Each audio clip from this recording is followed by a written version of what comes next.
네, 보통 5월은 가정의 달이라고 합니다. 그래서 저희 교회도 5월에 한 주간은 가정의 주일로 지킵니다. 어린이들 좀 많이 있으면 이제 첫 주는 어린이 주일로 했는데 이 어린이가 한 명밖에 없어갖고 요즘 참 한 명도 얼마나 귀한지. 그래서 지난주 보니까 우리 세이가 어린이 주일이라서 선물도 받고 용돈도 많이 받았어요. 그래서 우리 세이가 용돈 받은 거 아빠가 오늘 할머니 할아버지한테 오늘 아이스크림 하나씩 쏠 거예요.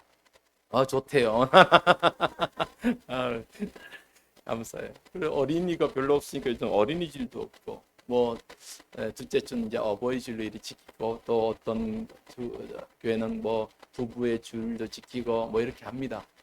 아, 근데 우리 이제 5월에 한 주, 한 둘째 주 정도 해서 가정의 주일로 이렇게 지키면서 가정에 대한 이야기를 또 말씀을 함께 나누어 보려고 합니다. 그럼 가정은 하나님께서 우리에게 주신 가장 큰 축복이고 또 가장 먼저 시작된 인간 공동체가 가정이잖아요. 부부가 하나가 되어서 하나님의 축복으로 자녀를 낳고 가정을 늦게 세워갑니다.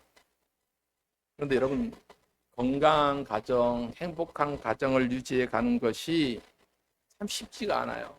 쉽지가 않아요. 그럼 부부도 마찬가지잖아요. 우리 사랑해서 저 하늘의 별도 따다 줄 것 같고 막 그래도 살다 보면은 싫어질 때 있고 미워질 때 있고 그럴 때가 있어요, 없어요? 박종대 장로님 제일 크게 말하는 거 있단 말이에요. 살다 보면 진짜 아유 왼수도 저런 왼수가 없어. 어느 퀴즈쇼에서 할머니가 할아버지 남편을 뭐라 불러니까 평생 왼수라고 이렇게 하더라고요. 평생 왼수. 그렇습니다. 참 이 행복한 가정, 부부, 가정, 가족 쉽지 않아요. 뭐 또 자녀들은 어때요? 내 뱃속에 나와서 잠 못 자가면서 애 키우고 먹이고 입혀도 어느 순간 지 잘났다고 머리가 크면 지가 알아서 큰 것처럼 진짜 말 안 듣죠. 공부라도 못하면 말이라도 잘 들어야 되지. 그 말 한마디 못해. 내가 우리 청년들한테 어버이날 오전에 문자를 보냈어. 할머니, 할아버지 또 부모님께 감사 인사라도 고맙습니다. 감사합니다. 다 하셨을 줄 믿고. 여기 했어요, 안 했어요? 했어요? 참 잘했어. 참 잘했어. 이 한마디 못하는 사람 수두룩해. 그러니까 자식이 왼수요, 왼수. 혼날 사고 치고 다니고 이러면서 왼수란 말이에요. 그러다 보면은 막 서로 싸우고 미워하다 보면 가정은 천국이 아니라 지옥이야, 지옥. 그런 성경에 보면은 이 가정에 대한 교훈을 참 많이 하고 있습니다. 가족의 관계, 가족의 질서를 잘 세워가야 되는데 가장 먼저 우리에게 교훈해 주는 말씀이 창세기 2장 24절 말씀. 창세기 2장 24절 시작. 이러므로 남자가 부모를 떠나 그의 아내와 합하여 둘이 한 몸을 이룰지로다. 예. 남자가 누구를 떠나요? 부모를 떠나 그 아내와 합해지는 것이 가정이에요. 결혼하면은 부모를 떠나서 주영이 잘 들어요. 부모를 떠나서 누구와 하나 돼야 돼? 아내와 하나 돼야 돼. 결혼했는데 아빠 뭐 좀 주세요. 뭐 좀 자면 안 된다. 아내와 하나 돼. 아내와 하나. 결혼하면 다 아내와 하나 돼. 부부 하나 돼. 그래서 한 몸을 이뤄가는 거야. 한 몸을 이뤄가는 거야. 그리고 사도 바울은 부모와 자녀, 또 부모는 어떻게 하고 자녀는 어떻게 하고 성경 안에서 이렇게 좀 살아라라고 교훈해 주는 말씀이 에베소서 6장 1절로부터 4절 말씀 한번 보십시오. 에베소서 6장 1절로 4절 시작. 자녀들아 주 안에서 너희 부모에게 순종하라. 이것이 옳으니라. 내 아버지와 어머니를 공경하라. 이것은 약속이 있는 첫 계명이니 이로써 내가 잘되고 땅에서 장수하리라. 또 아비들아 너희 자녀를 노엽게 하지 말고 오직 주의 교훈과 훈계로 양육하라. 자녀들아 부모에게 순종하라. 예? 공경하라. 아비들아 부모들아 자녀들을 위해서 주의 교훈으로 훈계하고 양육. 작년에 가정의 주일에 제가 이 말씀을 갖고 함께 나누었던 기억이 있습니다. 또 사도 바울은 부부 사이에도 에베소 5장에 보면은 부부 사이에서도 이런 권면을 해요. 아내들아 남편에게 복종하기를 누구와 그리스도에게 하더라. 또 남편들아 아내를 사랑하는데 그리스도께서 교회를 사랑하듯이 그렇게 해라 라는 말씀을 우리에게 주시면서 이 가족의 중요성, 가정의 중요한 의미들을 우리에게 계속해서 말씀해 주고 있습니다. 오늘 그 본문에 더하여서 베드로 사도 역시 오늘 부부 사이에 지켜야 될 태도에 대해서 우리에게 교훈해 주고 있어요. 이런 여러 가정에 대한, 가족에 대한 교훈을 한다는 것을 보면 가정에 대한 문제가 예나 지금이나 성경시대나 지금이나 똑같이 가족 내에 서로 존중하지 못하고 서로 하나 되지 못하고 서로 미워하고 그러한 모습들이 여전히 있었단 말이에요. 지금도 마찬가지로. 근데 오늘은 이 가정의 출발점인 이 부부에 대해서 한번 이야기 나눠보려고 합니다. 누가 카카오톡으로 목사님이 이런 글을 하나 보내줘요. 어느 인터넷 신문에 나왔던 기사라고 하는데 어떻게 생각하냐라고 보내줘요. 내용이 이렇습니다. 제목: 교회 성가대 회식서 남편이 구운 고기 건넨 순서 때문에 아내가 폭발했다. 이것이 이제 제목이요. 뭔 내용이냐 하면 부부가 한 교회에서 이제 성가대 봉사를 하는 거예요. 여러분 이렇게 하다 보면 회식도 하잖아요. 오늘 성가대 회식이 있습니다. 그래서 고깃집에 가서 이제 회식했어요. 4사람씩 딱 왔는데 부부가 앉고 앞에는 본인들보다 연장자 성도들이 이렇게 앉아서 한 상에 이제 먹는 거예요. 그러면 이제 고기를 굽잖아요. 고기를 구워요. 남편이 제일 나이가 그 상에 적으니까 고기를 막 구워요. 열심히 고기를 굽고 고기를 이제 이렇게 잘라서 주는데 자기부터 안 주고 뒤에 있는 성도들 먼저 주더라는 거예요. 물론 어른들을 배려하는 마음은 이해하지만 배우자인 나를 먼저 생각하지 않고 그랬다는 것이 괜히 스트레스 받는다는 거예요. 그래서 남편한테 왜 그랬냐? 어른들을 먼저 한다고 생각해서 그랬는데 앞으로는 주의하겠다 이렇게 해요. 그러면서 아내가 마지막으로 하는 말이 남편이 가족보다 밖에서 더 외부에서 예의를 더 중요하게 생각하는 것 같아서 은근히 스트레스를 받는다라는 기사의 내용이요. 별것도 없어요. 그럼 어떻게 생각해요? 어떻게? 저는 이걸 읽으면서 당연한 거 아닌가?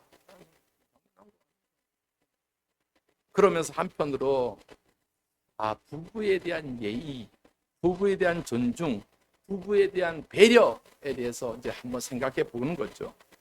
그럼 우리가 흔히 부부는 손수가 있어요, 없어요? 손수가 없어요. 손수가 뭔지를 아는가 우리 청년들은? 손수는 알아요? 사촌, 육촌 이런 손수. 부부는 손수가 없어요. 하나라는 거예요. 하나예요.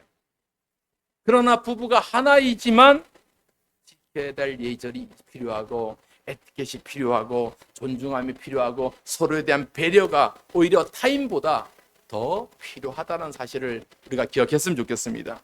그러니까 가깝고 쉽기 때문에 막 쉽게 생각하고 그러지 말란 말이에요. 가깝기 때문에 오히려 더 배려하면서 살아가야 되는 것이 부부의 모습이 아닌가라는 생각을 해봐요. 그래서 오늘 이 베드로 사도의 교훈을 보면서 아름다운 성경적인 주님이 가르치신 부부의 모습이 어떠한지를 이제 한번 살펴보려고 합니다. 오늘 우리가 읽었던 본문의 말씀 보면 베드로전서 3장 1절로부터 6절까지는 아내에 대해서 교훈하고 있습니다. 그리고 7절 한 절은 남편에 대해서 교훈하고 있어요. 이것을 볼 때 여자분들이 조금 불만을 가져요. 여자들은 지켜야 될 것이 이렇게 많고 남자는 한 절로 또 기록해 있다. 좀 불공평하다 이렇게 이야기할 수도 있지만 그러나 여러분 성경은 절대로 남성 우월주의를 지향하지 않습니다. 여성을 비하하거나 불평등하게 생각하지 않아요. 남자나 여자나 부부는 다 똑같이 존중받아야 되고 사랑해야 되고 평등해야 된다는 것이 성경적인 정신이요. 그런데 이 성경 시대의 배경을 보면은 당시 여성들에 대한 사회적인 편견이나 제약이 많았다는 것을 알 수가 있어요. 여러분 우리나라 조선시대는 마찬가지잖아요. 여자들이 뭐 글도 못 배우죠. 뭘 하지도 못하죠. 제약이 너무 많았잖아요. 마찬가지 고대사에서도 아리스토텔레스라는 유명한 고대 철학자, 예? 우리가 알고 있는 그 철학자, 그 철학자들이 만드는 헬라 사상들의 영향 때문에 당시 성경시대 당시에 남자는 여자보다 우월하다는 그러한 사회적인 배경 속에서 있었단 말이에요. 불평등한 거죠. 필로라는 유명한 철학자는 이렇게까지 얘기해요. 왜 창세기에서 뱀이 남자 아담이 아닌 하와에게 유혹했을까? 아마 여자가 더 넘어가기 쉬워서, 속임수에 넘어가기 쉬워서 하와한테 먼저 접근했을 것이라 라고 얘기할 정도로 그만큼 남성보다 여성들에 대한 편견이 많았던 시대가 이제 성경 시대의 그런 사회적 배경이었단 말이에요.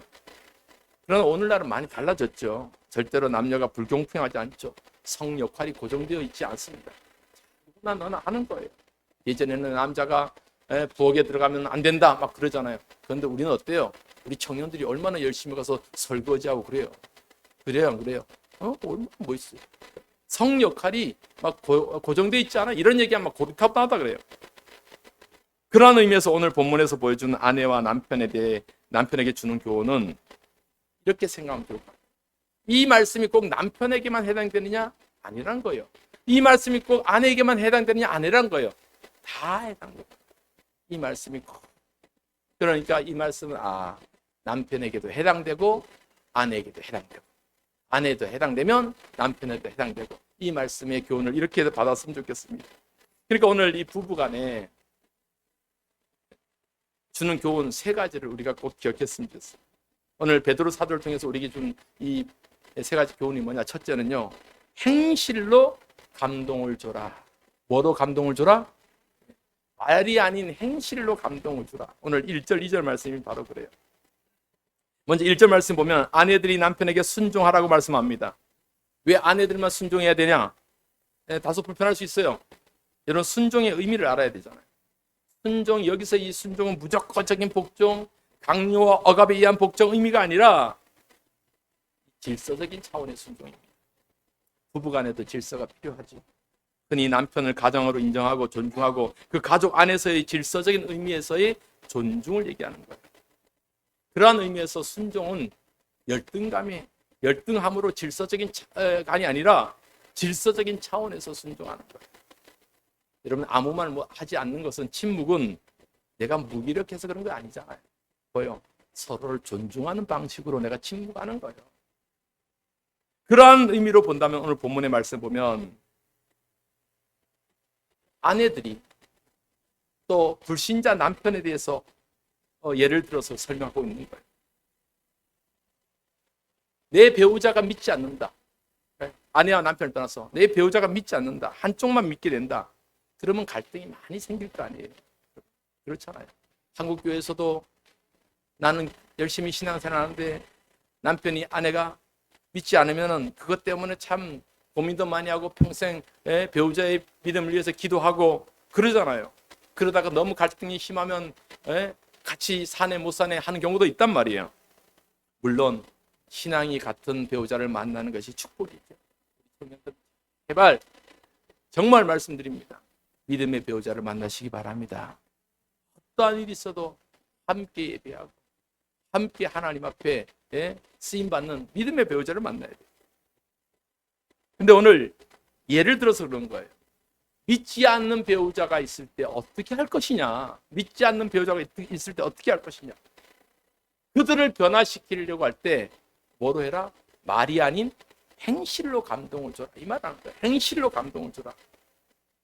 여러분 남편이나 아내가 변화되기를 원하지만 그것을 매일 말로만 잔소리를 한다고 변화되겠어요? 안 되겠어요? 안 되죠. 예전에 그래요. 어떤 집사님이 또 남편이 막 속이고 교회 갔다 와서 은혜 받고 왔는데 남편은 집에서 술이나 마시고 있고 막 그러니까 화가 나고 예의 사단아 물러가라 막 그랬다는 자 남편은. 그러면은 그 사단이 물러가겠어요? 아니 안 물러가죠. 안 물러가죠. 오늘 베드로 사도가 분명히 말씀하는 게 그렇잖아요. 사람을 변화시키는 것은 말보다 뭐예요? 행실로 가능하다. 그 아내의 행실로 말미암아 구원을 받게 할 것이다. 삶의 모습으로 보여주라 이 말이에요. 행실로 보여주라. 얼마 전에 기독교 방송을 보니까 이 하이라 씨가, 방송인 하이라 씨가 나와서 간증을 해요. 참 크리스찬 부부로 유명하잖아요. 최수종, 하이라. 얼마 참 귀한 크리스찬 부부인데, 최수종 씨는 결혼 전부터 크리스찬이었고 있는데, 반면 하이라 씨는 불교 신자였다고 해요. 그런데 어떻게 자기가 지금은 남편과 함께 독실한 크리스찬이 되었는지를 간증하는 거예요. 남편 최종 씨가 결혼하고 나서 한 번도 아내 하이라 씨에게 기독교에 대해, 종교에 대해 교회 가자고 강조를 하지 않았대. 종교적인 습관을 강조하지 않았대. 그냥 자기가 은혜 받고 아내를 섬기고, 심지어는 하이라 씨가 그때는 절에 갔으니까 절에 갈 때도 같이 따라가 줬다고. 그러면서 아내에게 어떤 강조보다 자기가 믿는 하나님, 하나님에 대해서 아내를 위해서 기도하고 섬겨주고 사랑하고 행실로 보죠. 그러니까 언제부턴가 남편의 이러한 모습에 감동되어서, 그리고 그때부터 하이라 씨도 남편 따라서 함께 교회를 다니게 됐다, 이런 간증을 하는 거예요. 결국은 뭐예요? 남편의 말이 아닌 행동으로 감동을 받았다라는 것을 얘기하는 거잖아요. 여러분, 우리가 예전에 읽었던 동화책 중에 이런 얘기 있잖아요. 한 남자가 이 길을 가는데 뼈타고 바람이 내기를 하잖아요. 저 남자 외투를 누가 벗길 수 있을까? 서로 자신만만해요. 바람이, 나는 충분히 저 남자 외투를 벗길 수 있어 하고 바람을 가게 막 태풍처럼 부니까 남자가 외투를 벗는 것이 아니라 어떻게 해요? 더 여미는 거예요. 근데 반대로 햇볕은 되게 햇볕을 내려줘주고 온도를 높여가니까 그 남자가 입고 있던 외투를 벗어버리는 거예요. 여러분, 말로 변화시킬 수 없어요. 오늘 이 본문의 말씀에 의하면 행실로 변화시켜요. 행실로 변화시켜요. 여러분, 아내라는 말이 예전에는 아내, 그러니까 안쪽에 안자, 해자, 그 다음에 햇볕 해자, 이렇게 안해라는 말을 이렇게도 같이 썼다 그래요. 왜냐하면 아내는 집 안에서 빛나는 빛이다. 집 안에서 빛나는 빛이다. 그러니까 집 안에서 빛을 내야 돼. 따뜻하게 빛을 내야 돼. 빛을 내야 돼. 햇빛이 빛을 잃으면 안 되잖아요. 햇빛이 빛을 내야 된단 말이에요. 그러면서 뭐예요? 삶을 변화시켜요. 여러분, 사람을 변화시키는 것은 말이 아니고 행동입니다. 행동으로 그 사람을 섬기고 그 사람을 사랑하고 그 사람을 희생할 때 뭐예요? 상대방이 어떻게 한다? 본다는 말이에요. 2절 말씀 보니까 정결한 행실을 어떻게 한다? 본다. 정결한 행실을 본다. 너가 나한테 어떻게 하는지 다 본단 말이에요. 여러분, 가족은 서로를 보고 사는 존재예요. 그러니까 자녀들은 부모를 보면서 성장해요. 부모도 자녀를 보면서 살아가요. 서로 봐요. 서로 봐. 그러니까 결국은 우리가 서로를 변화시키는데 말이 아닌 행실로 변화시켜요. 행동으로 변화시켜요. 여러분, 그러니까 미운 사람한테 떡 하나 더 준다고 여러분, 그 말이 나쁜 말은 아니에요. 섬겨야 돼. 잘 섬겨야 돼. 오늘 앞으로 결혼할 청년들도 잘 들어야 돼. 아, 그렇구나. 바가지 긁고 막 쏘아야 된다고 변화되지 않고 섬겨야 돼. 행실로 변화시켜. 나의 행실로 변화시켜. 아, 내가 운전하지 못하면 어떻게 변화시켜요? 내가 운전하지 못하면 어떻게 변화시키냐 말이에요. 그러니까 오늘 사도 베드로의 교훈은 행실로 변화시켜. 이 말씀하는 거예요. 두 번째는요. 마음으로 아름다움을 꾸미는 거예요. 마음으로. 오늘 보면 3절, 4절 말씀이 바로 그 말씀이에요. 3절로 4절 한번 같이 한번 읽을까요? 3절 4절 시작. 너희의 단장은 머리를 꾸미고 금을 차고 아름다운 옷을 입는 외모로 하지 말고 오직 마음에 숨은 사람을 온유하고 안정한 심령에 썩지 아니할 것으로 하라. 이는 하나님 앞에 값진 것이니라. 보세요. 너희의 단장은, 단장하는 건 뭐예요? 막 꾸미는 거잖아요. 외모를 꾸미는 거, 아름답게 보이려고 꾸미는 거잖아요. 그러니까 여러분, 우리가 얼마나 외모를 많이 꾸미고 살아가요. 현대인들이 몸을 치장하는 장신구들이 얼마나 많아요. 뭐 귀걸이, 목걸이, 발걸이, 팔걸이, 뭐 코걸이, 코걸이. 우리 시온이는 또 이빨에다 뭐 막 붙였대. 뭐 보석도 이빨에도 막 붙이고, 어떤 사람 배꼽에다 주렁주렁 달고, 뭐 사방에도 다. 우리나라 또 화장 기술이 얼마나 발달했어요. K-뷰티하고 갖고 전 세계적으로 화장 기술이 발달했단 말이에요. 근데 여러분, 이러한 것들은 다 뭘 치장하는 거야? 내 겉모습 치장하는 거야. 겉모습. 속마음까지는 모르죠. 그러니까 어떤 유행가 가사가 있잖아요. 얼굴이 이뻐야지만 여자냐, 모두 이뻐야 마음이 이뻐야지 여자지. 이런 뭐 가사도 있긴 하지만 여러분, 겉모양만 치장해서는 모른단 말이에요. 진정한 외모는 내적으로 아름다움을 표현해야 된다 이 말이에요. 그래서 사도 베드로가 오늘 이러한 교훈을 하는 거예요. 세상 사람들은 자기를 위해서 머리도 꾸미고 금으로 치장하고 명품 옷으로 마음껏 자랑하지만 그러나 어디까지나 그건 외적인 모양이다. 아무리 외적인 모양은 잘 갖춰져 있어도 속마음까지는 알 수 없다. 그래서 아무리 뭐 명품 옷을 입고 있어도 속마음이 악하고 추악한 모습으로 살아가는 가식적인 사람들이 얼마나 많냐 이 말이에요. 그래서 중요한 게 뭐예요? 내적인 아름다움. 내적인 아름다움 중요해요. 그래서 4절에 오직 마음에 숨은 사람을 온유하고, 마음에 숨은 사람이 뭐예요? 결국은 내 마음 속에 있는 것, 내 마음 속에 있는 것. 우리 내적인 모습이에요. 우리 내적으로 있는 마음이 어떻게 해요? 온유하고 안정된 심령, 평안함으로 갖고란 말이에요. 여러분, 머리는 신경 쓰고 막 옷은 좋은 거 입어도 속에서는 막 평안하지 못하고 막 미워하는 마음 생기고, 그러면 진정한 아름다움이 아니잖아요. 여러분, 오늘 이 말씀을 여러분 깊이 묵상하시기 바랍니다. 부부가 서로를 대할 때 마찬가지예요. 분노와 미움의 마음으로, 짜증나는 마음으로 서로에게 막 너 때문이야, 당신 때문이야, 당신 그거밖에 못해 맨날 잃어버리면 아무리 뭐 얼굴을 이쁘게 치장해도 그 사람 이쁘게 보이겠어요? 안 보이겠어요? 안 보여요. 아무리 이쁘게 치장하고 당신은 이거밖에 못해, 저거밖에 못해, 당신 왜 그래? 이렇게 하면은 아무리 이쁜 립스틱 발라도 쥐잡아먹은 같이 이쁠 수가 없어. 이쁠 수가 없어. 근데 진정 이쁘면 뭐예요? 말 한마디가 있다. 말 한마디가 있다.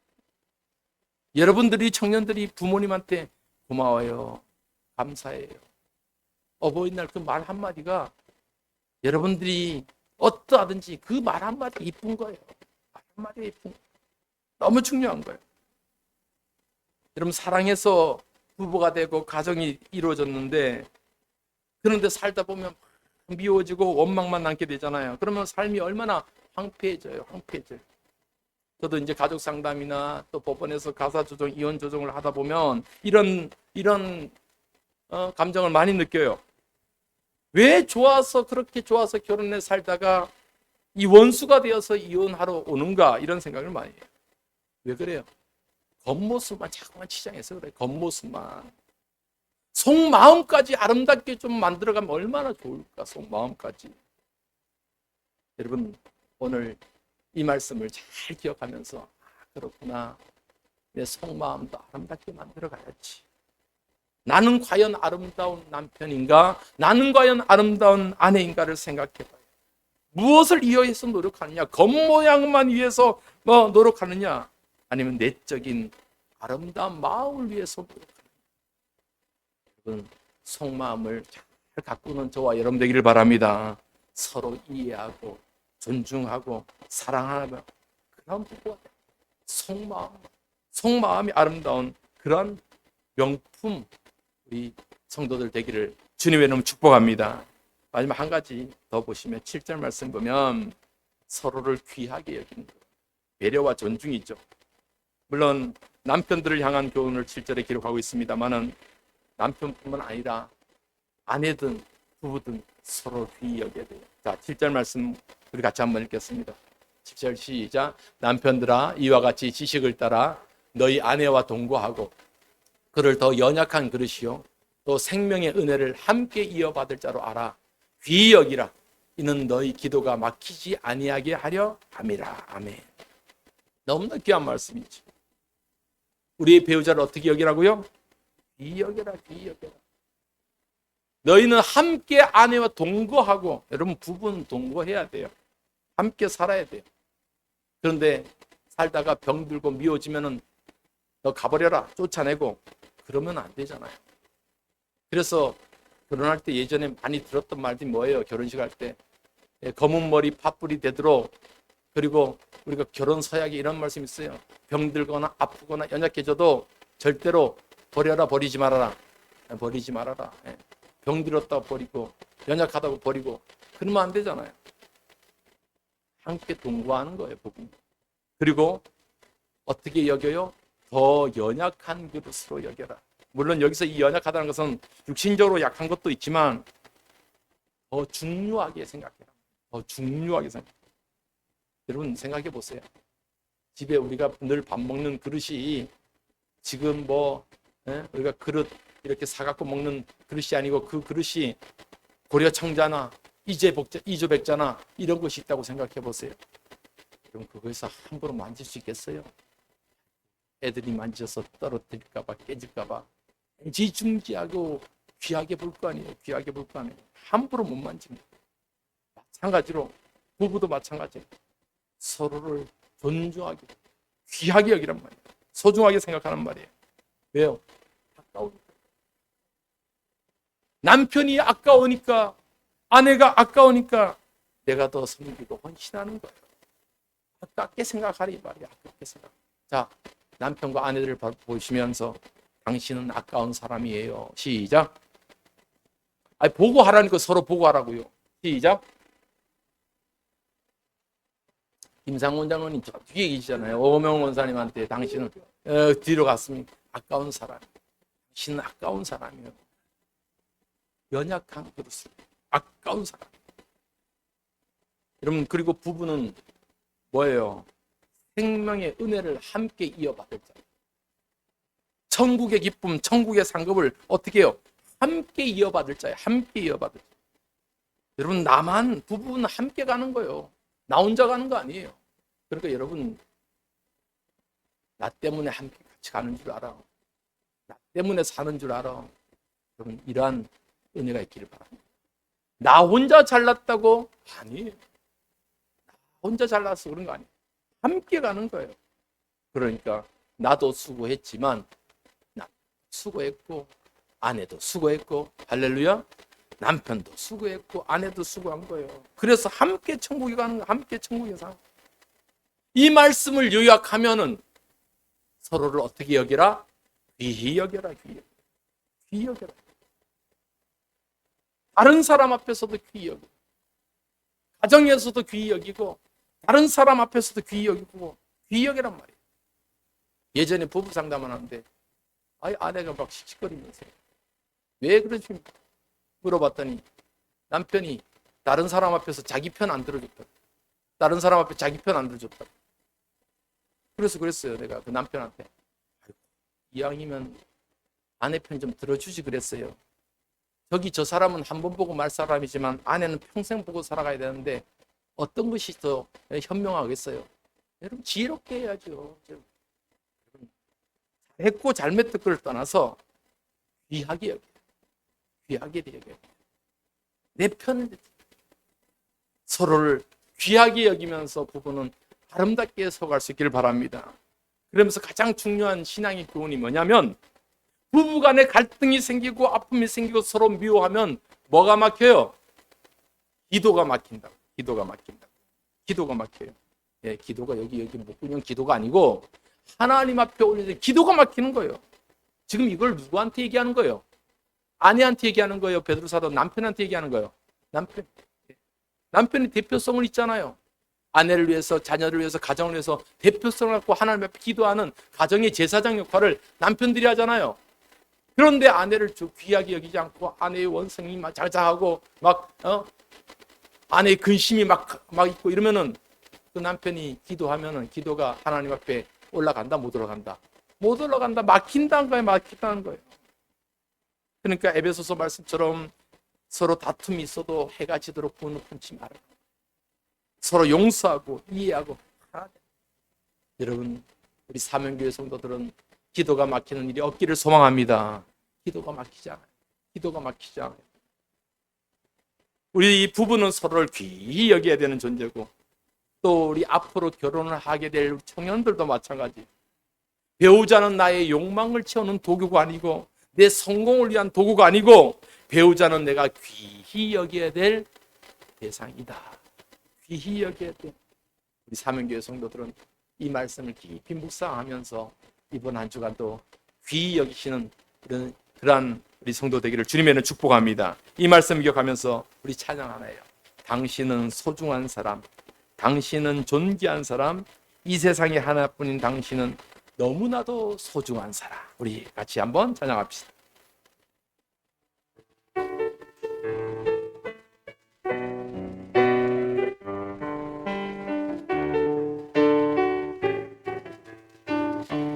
당신은 소중한 사람, 당신은 소중한 사람, 당신은 존귀한 사람, 당신은 존귀한 사람, 이 세상에 하나뿐인, 이 세상에 하나뿐인 당신은 너무나도 소중한 사람. 다시 한번, 당신은 소중한 사람, 당신은 소중한 사람, 당신은 존귀한 사람,